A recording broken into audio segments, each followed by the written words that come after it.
안녕하세요. 결혼한 지 3년 만에 자유의 몸이 된 30대 여성입니다. 결혼을 결심했을 당시만 하더라도 제가 이혼녀가 될 줄은 상상도 못했는데, 아무튼 오늘은 익명의 힘을 빌려 제 이야기도 하고 드리고 싶은 당부도 있어서 이렇게 컴퓨터 앞에 앉았습니다. 남편하고는 고등학교 때부터 알고 지냈는데 그렇다고 해서 매사 같이 하는 그런 단짝 친구는 아니었어요. 하지만 고등학교 졸업 후 서로 가까운 대학에 진학하게 되었고, 졸업 후 취직한 직장도 한 동네에 있다 보니 어느샌가 한 달에 두세 번은 꼭 만날 만큼 가까워져 있었죠. 그러다 저희 둘 다 28살이 되던 해 남편이 그냥 친구가 아니라 제 남자친구가 되고 싶다며 저에게 고백을 해왔고, 그렇게 연애를 시작했습니다. 사실 대학생 때 반년 정도 연애를 해본 것을 제외하고는 이후로 줄곧 혼자였던지라 연애라는 게 괜히 겁났었는데, 남편하고는 알고 지낸 시간도 길고 하니 왠지 잘할 수 있을 것 같았기도 하고요. 그리고 역시나 제 예상대로 그래도 알고 지낸 세월이 있다 보니 연애하는 동안 크게 부딪힐 일이 없었어요. 주변 사람들이 신기하다고 할 정도로 작은 말다툼조차 해본 적이 없었다니까요. 하지만 솔직히 저는 당시만 해도 연애 자체가 즐거웠지 결혼까지는 생각해 본 적이 없었습니다. 20대 후반이었기에 그렇게 결혼이 급하다고 생각치 않았거든요. 주변에 결혼한 친구들도 많이 없었고, 그런데 남편은 자기는 나이 든 부모가 되고 싶지 않다며 결혼을 하면 생활이 안정될 거다. 생활이 안정되고 마음이 편해지면 지금 하고 있는 일들이 2배, 3배로 잘 풀릴 거다. 온갖 가머니설로 날이면 날마다 저에게 결혼하자며 졸라대더라고요. 그리고 저는 결국 그런 남편의 말들에 넘어가 버렸습니다. 그때는 정말로 남편이 저를 많이 사랑해서 그런다고 생각했거든요. 저도 남편을 많이 사랑했고요. 하지만 결혼을 하고 나니까 남편이란 사람이 달라진 건지, 아니면 처음부터 제가 남편을 잘 몰랐던 건지 저희는 하루가 멀다 하고 부딪히기 시작했어요. 특히나 남편은 전에는 한 번도 그런 내색을 한 적이 없었는데, 결혼하고 한 달도 되지 않았을 때부터 회사를 언제까지 다닐 거냐고 묻기 일쑤였죠. 제가 그게 무슨 말이냐 하면, 자기가 돈을 못 버는 것도 아니고 자기 부모님, 그러니까 시부모님이 가진 재산도 많으니 집에서 편히 쉬었으면 좋겠다 했고요. 그리고 이렇게만 들으면 아마 다들 제가 배가 불렀다고 할지도 모르겠지만, 저는 남편의 그런 말들이 그렇게 좋게 들리지 않았습니다. 연애 때부터 남편에게 제가 얼마나 제 일을 사랑하는지, 자부심을 갖고 있는지 수도 없이 이야기했었는데, 그런 제 생각은 전혀 존중해주지 않고 오로지 마치 제가 돈을 벌기 위해 회사 생활을 한다는 식으로 몰아가는 느낌이었으니까요. 그리고 그뿐만이 아니었습니다. 사실 직장 생활을 하다 보면 어쩔 수 없이 참석해야 하는 자리들 있잖아요. 거래처 미팅이라던가 회식이라던가. 그런데 남편은 제가 그런 자리에 가는 걸 날이 가면 갈수록 더더욱 노골적으로 불쾌해했어요. 그러면서 옆에 누구 있냐? 인증샷을 찍어보내라. 사진 말고 영상으로 남겨라. 심지어 한 번은 제주도 출장이 잡혔는데 난데없이 자기도 친구들하고 제주도에 가기로 했다며 저를 떠본 적도 있었네요. 그리고 그때 처음 남편이 단순히 나를 사랑하는 게 아니라 집착을 하는 건가 그런 의심이 들면서 조금 무섭기도 하고 짜증나고 어이도 없고 그랬죠. 부부 사이의 존중과 믿음은 그 어떤 것보다 중요하다고 생각했는데, 남편과 제 사이에는, 아니 적어도 남편이 저를 생각하는 방식에 있어선 그 둘 중 한 가지도 없는 것 같았으니까요. 아무튼 그런 다툼이 반복될수록 저는 저대로 더더욱 회사 생활에 몰두했습니다. 막연하게나마 남편과 갈라서게 된다면 나에게 남는 건 이혼녀 딱지와 커리어뿐이다 싶었거든요. 그리고 제가 그럴수록 남편은 남편대로 제가 자기를 무시한다고 생각했던 건지 더 심하게 저를 못 살게 굴었고, 정말이지 끝없는 무한반복이 따로 없었네요. 그래서 결국 결혼한 지 2년 차가 되던 때 남편에게 차라리 이혼하자 했습니다. 우리는 결혼 전이 지금보다 더 행복했고 더 즐거웠던 것 같으니 지금이라도 제자리를 찾자고, 서로 밑바닥까진 보여주지 말자고요. 그런데 남편이 이혼이라니 가당치도 않다며 저를 잡았습니다.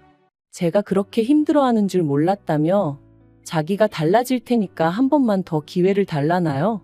그런데 기회를 줄지 말지 확답을 주기도 전에 시댁에 일이 터졌습니다.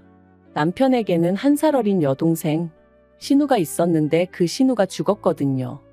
신우는 시부모님과 남편뿐만 아니라 저에게도 싹싹하고 다정한 사람이었어요. 그리고 이제서야 말이지만 그런 신우가 있었기에 저로서는 상대적으로 시부모님을 대하는 상황에 있어 부담이 덜했던 게 사실이에요. 그런데 그런 신우가 언젠가부터 산에 오르면 가슴이 탁 트이는 것 같아서 비로소 숨을 쉬는 기분이라더니 그렇게 좋아하던 산에서 세상을 떠날 줄은 몰랐습니다. 나쁜 선택을 한 건 아니었고 같이 간 사람들 말로는 발을 헛디뎠대요. 그래서 미끄러졌는데 하필이면 거기가 절벽 같은 곳이었다고요.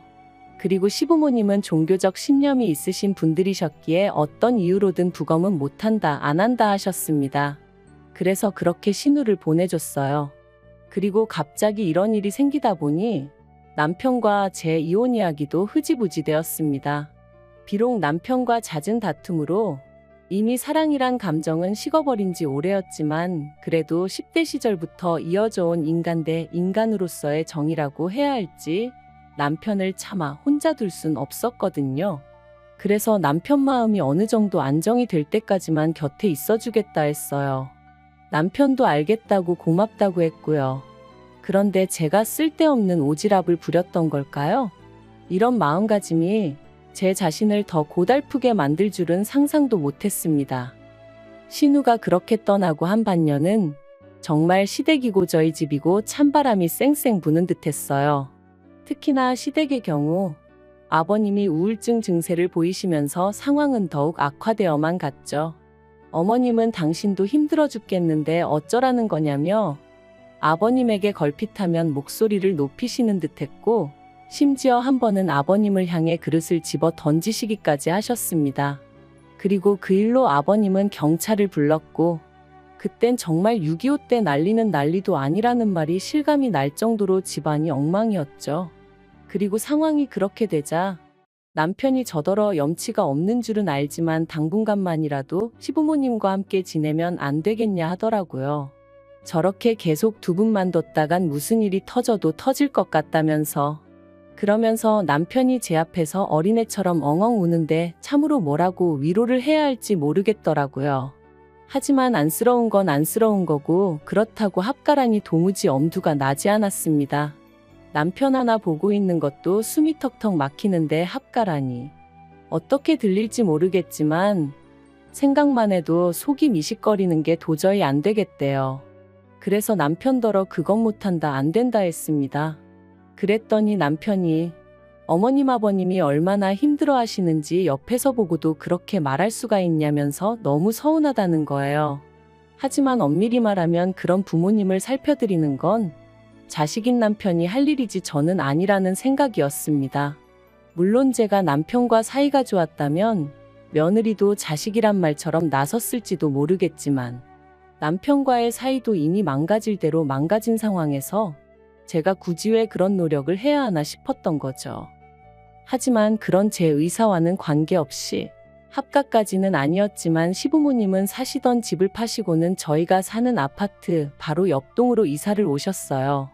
그리고는 그때부터 고역스러운 일들의 연속이었습니다.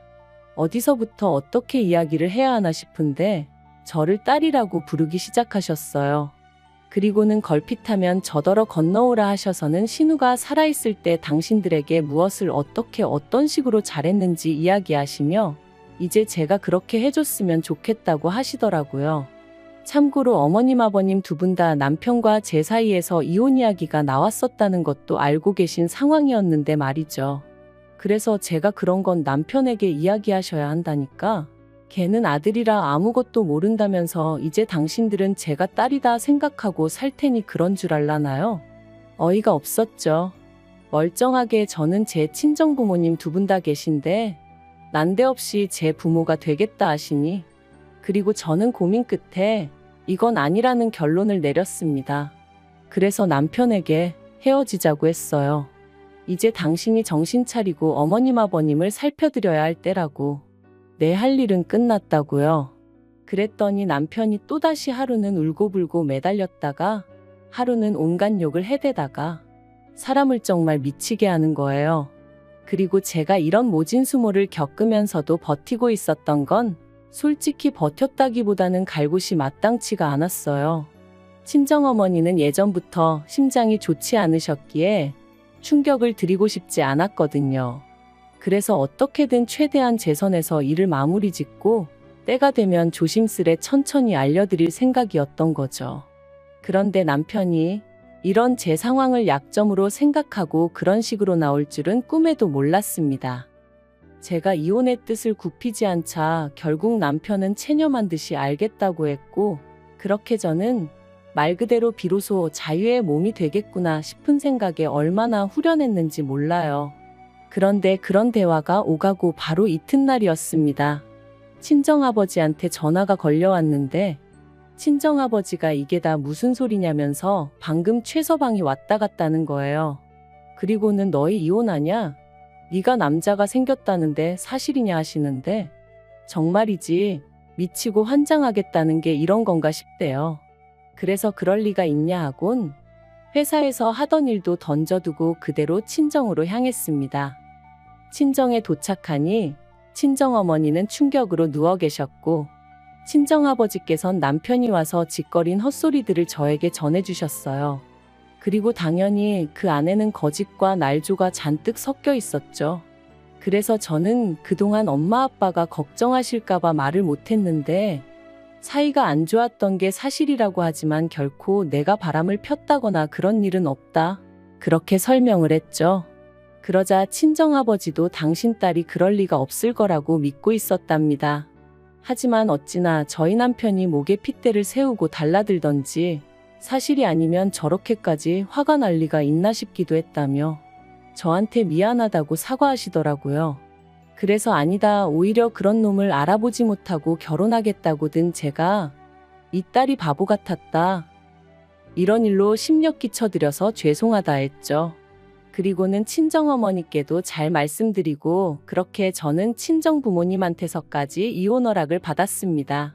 사실 저도 다 큰 성인인데 이혼 허락이라니 써놓고도 좀 그렇긴 한데 솔직히 이혼은 결혼만큼이나 중대사이고 그러니 친정부모님과 한 번쯤은 터놓고 상의를 하고 싶긴 했었거든요. 그래서 친정부모님이 너 편할 대로 너 행복할 것 같은 선택을 해라 하셨을 때 비로소 안심이 되더라고요. 저는 그 길로 다시 집으로 왔고 때마침 남편도 집에 있었습니다. 그래서 남편한테 당신의 우리 집에 가서 행패를 부렸냐니까 저를 째려보면서 한다는 말이 제가 시부모님과 남편이 겪은 아픔을 이해하지 못하는 것 같아서 저도 똑같은 아픔을 느껴보게 해주려고 했다는 거예요. 그 말을 듣는데 순간 온몸에 소름이 돋았습니다. 그러니까 한마디로 친정어머니가 쓰러지셔서 어떻게 되시기를 바랬다는 얘기로밖에 들리지 않았으니까요. 정말이지? 미친 X가 따로 없구나 싶은 게 무섭기까지 해서 더는 단 1분도 한 집에 못 있겠더라고요. 그래서 그 길로 도망치듯 뛰쳐나와 다시 친정으로 향했고 이후로 이혼 소송을 시작할 수밖에 없었죠. 그리고 이혼 소송의 과정은 쉽지 않았습니다. 솔직히 말하자면 남편이 저를 괴롭혔다는 건 어디까지나 저희 둘만 같이 있을 때 있었던 일들이었기에 입증하기가 쉽지 않았거든요. 그리고 남편은 물리적으로 저를 아프게 한 적은 단 한 번도 없었어요. 늘 비아냥거리고 사람을 떠보고 한마디로 신경을 거슬리게 하는 시기였기에 남들이 알아채긴 어려웠으니까요.